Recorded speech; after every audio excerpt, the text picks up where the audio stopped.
신앙생활을 함에 있어서 우리가 붙잡아야 할 큰 두 가지 원칙이 있는데 그것은 하나님 사랑과 이웃 사랑입니다. 마태복음 22장 37절부터 39절에 예수께서 이르시되 내 마음을 다하고 목숨을 다하고 뜻을 다하여 주 너의 하나님을 사랑하라 하셨으니 이것이 크고 첫째 되는 계명이요 둘째도 그와 같으니 내 이웃을 내 자신과 같이 사랑하라 라고 말씀하셨습니다.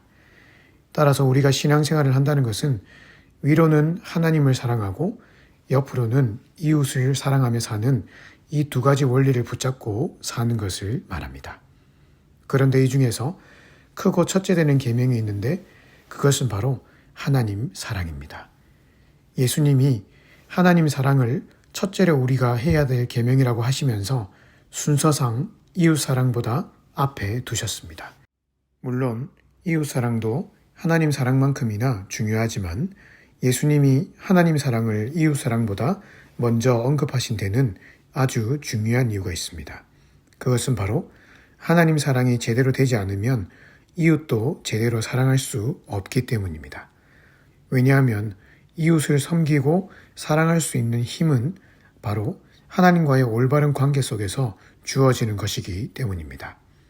오늘 본문은 우리가 교회라고 하는 한 공동체를 이루며 살아갈 때 그 교회를 구성하고 있는 각자 개개인이 하나님과 올바른 관계를 맺는 것이 얼마나 중요한 것인지를 잘 말씀해 주고 있습니다.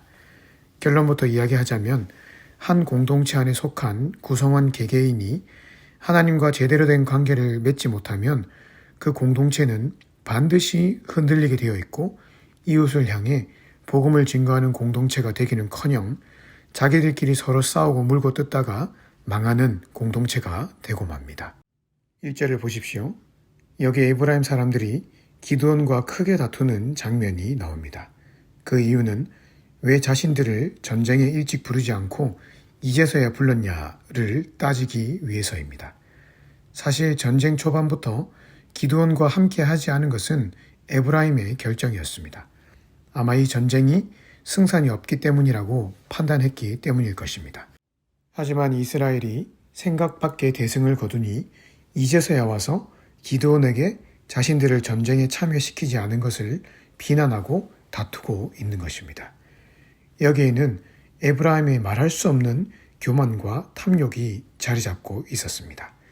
사실 에브라임 지파는 여호수아를 배출했던 지파였고 당시 장자 지파라고 할 정도로 크고 힘있는 지파였습니다. 항상 자기가 1등이 되어야 했던 지파였는데 이번 전쟁에서는 모든 영광이 기드온과 그의 출신인 므낫세 지파에게 돌아갔기 때문에 화가 난 것입니다. 그래서 기드온에게 자기들을 전쟁에 부르지 않았다고 하는 말도 안 되는 소리로 꼬투리를 잡고는 분쟁을 일으켰습니다. 그리고 이 전쟁을 통해 자기들에게 돌아올 전리품이 너무 작다는 것도 이들의 불만 중에 하나였을 것입니다. 에브라임 지파가 여호수아의 죽음 이후로 하나님과의 관계가 서서히 식어지니 그곳에 자리 잡은 것은 바로 교만과 탐욕이었던 것입니다. 사실 이 교만과 탐욕은 당시 가나안 사람들의 전형적인 특징이었죠. 하지만 에브라임이 하나님과 누리던 깊은 친밀한 교제가 사라지다 보니 이제는 세상적인 사고방식과 가치관이 들어와서 그들의 삶을 서서히 지배하기 시작했던 것입니다. 그러니 이웃사랑이고 뭐고 할 것 없이 지극히 이기적인 사람으로 변해가고 있었던 것입니다. 이것은 에브라임뿐만이 아니었습니다. 5절과 8절에 있는 숫곳과 분우엘 사람들도 마찬가지였습니다. 이들도 하나님과의 관계가 식어지다 보니 자비가 없는 사람이 되고 말았습니다. 기드온과 그의 용사들이 지친 몸을 이끌고 적을 추격할 때 동족의 아픔을 보면서 함께 도와줘야 할 사람들이 한 덩이의 떡과 한 방울의 물조차 제공해 주지 않았습니다. 옆에 지체가 굶어 죽든지 말든지 내 형제 자매가 무슨 어려움에 처해 있는지는 이들의 관심사 밖이었습니다. 이들은 온통 자기중심적인 사고방식을 가지고 있었습니다. 그런데 더 큰 문제는 에브라임도 숫곳도 분우엘도 아니라 바로 기드온 자신이었습니다. 4절에 보면 기드온은 조금 전 미디안 군사 12만 명과 전투를 벌이느라 녹초가 된 300명의 용사들에게 쉴 틈도 주지 않고 무리하게 이끌고 미디안 두 왕을 추격합니다. 4절만 보면 기드온의 이 열정이 하나님의 영광을 위한 것처럼 보이지만 19절에 보면 그의 추격은 자신의 개인적인 복수심에서 비롯된 것임을 알 수 있습니다. 미디안의 두 왕 세바와 살문나가 아마 기드온의 형제, 친척을 죽였던 모양입니다. 그러니 거기에 분노해서 끝까지 그들을 추격해서 죽여버립니다. 물론 자신의 친지가 죽은 것에 대해 기드온이 충분히 화가 날 수도 있다고 생각합니다. 하지만 지금 자신이 치르고 있는 이 전쟁은 하나님의 전쟁이 아닙니까? 하나님의 영광을 위해 시작된 전쟁이었지만 뒤로 가면 갈수록 점점 기드온 자신의 영광과 자신의 복수를 위한 전쟁으로 바뀌고 말았습니다. 게다가 이 전쟁은 이스라엘을 미디안의 손에서 구하고자 시작된 전쟁인데 오히려 기드온은 자신에게 불이익을 줬다는 이유로 이스라엘 동족을 자신의 손으로 죽여버리는 어이없는 짓을 저지르고 말았습니다. 이상에서 살펴본 이 모든 비극이 어디서부터 비롯되었습니까? 다 하나님과의 뒤틀려버린 관계에서부터 시작되었습니다. 사사기는 여호수아와 신실하던 장로의 죽음 이후로 시간이 갈수록 점점 더 영적으로 약해져가는 이스라엘의 모습을 보여주는 책입니다. 처음에는 신실하던 그들이 시간이 가면 갈수록 하나님과의 관계가 점점 더 소홀해져 갔습니다. 하나님보다 쾌락이 더 우상이 되어갔고 하나님을 만나는 시간보다 사람과의 만나는 시간, 내 즐길 것을 찾아 즐기는 시간이 더 늘어갔던 것이죠. 그러니 가끔씩 기도하는 시간에 무릎을 꿇어보면 그 10분이 그렇게 지루할 수 없고 마치 10분 기도하고 나면 1시간 기도한 것처럼 여겨지는 영성이 되고 만 것입니다. 그러니 그런 삶에 무슨 열매가 맺히겠습니까? 성령이 주시는 사랑과 희락과 화평과 자비와 온유와 같은 그런 열매는 점점 사라지고 대신 그 자리에 교만과 탐욕, 이기적인 마음, 무자비한 마음이 자리 잡는 것입니다. 세상 사람과 똑같은 사고방식을 가지고 아니 세상 사람도 하지 않는 무자비한 마음을 가지고 이웃을 대하는 사람이 되고 마는 것입니다. 사사기의 결론은 왕이 없는 나라가 얼마나 비참한지를 보여줍니다.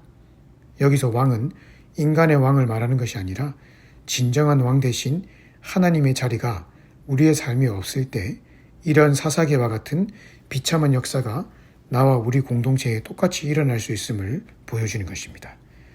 따라서 오늘 우리의 삶이 얼마나 하나님과 깊은 인격적인 친밀함을 누리고 있는지를 다시 한번 점검해 보십시다. 말씀 보고 기도하는 시간이 나에게 그렇게 꿀송이처럼 단 시간인지 아니면 마치 하루의 숙제를 끝내야 하는 듯한 심정으로 하고 있지는 않은지 말입니다. 하나님은 오늘 우리가 내 마음을 다하고 목숨을 다하고 뜻을 다하여 주 나의 하나님을 사랑하기를 원하십니다. 우리가 하나님을 더 사랑하고 깊이 알려고 조금만 내 마음의 방향을 틀고 그 길을 걸어가면 하나님은 그런 우리의 마음을 붙잡고 더 깊은 영성의 자리로 반드시 우리를 인도해 주십니다. 그런 하나님과의 깊은 영성이 우리 안에 자리 잡아야 그 힘으로 이웃을 사랑할 수 있고 내가 속한 공동체를 아름답게 세워갈 수 있습니다. 따라서 오늘 하루 에브라임, 숫곳, 분우엘, 기드온이 보여주었던 이런 엉성한 영성을 본받지 마시고 여호수아와 장로들이 보여주었던 그 하나님과의 깊은 친밀함을 유지하심으로 인해 그 힘으로 이웃을 사랑하고 공동체를 아름답게 세워가시는 저와 여러분들 되시기를 주님의 이름으로 축복합니다.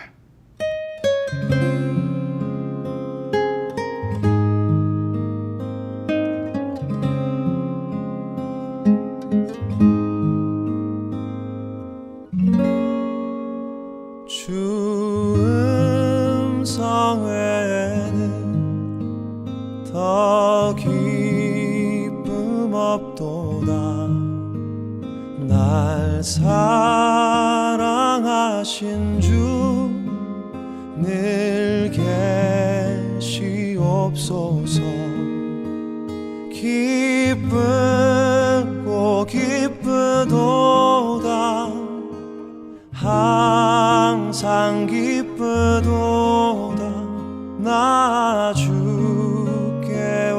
왔사오니 복 주옵소서.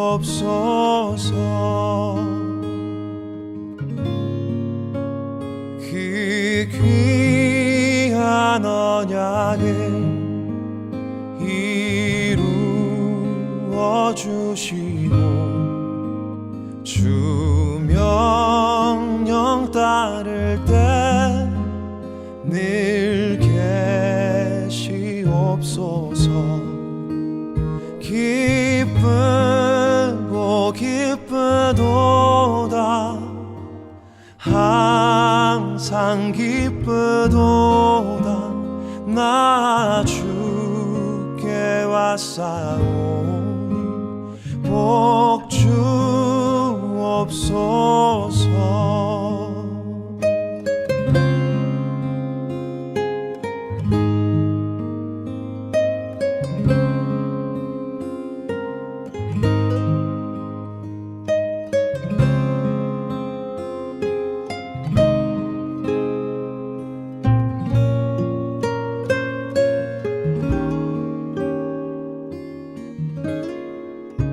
주 음성 외에는 더 기쁨 없도다. 날 사랑하신 주 늘 계시옵소서. 기쁘고 기쁘도다 항상 기쁘도다 나 주께 왔사오니 복 주옵소서.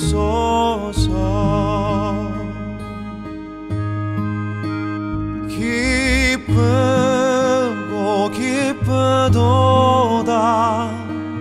항상 기쁘도다 나 주께 왔사오니 복 주옵소서.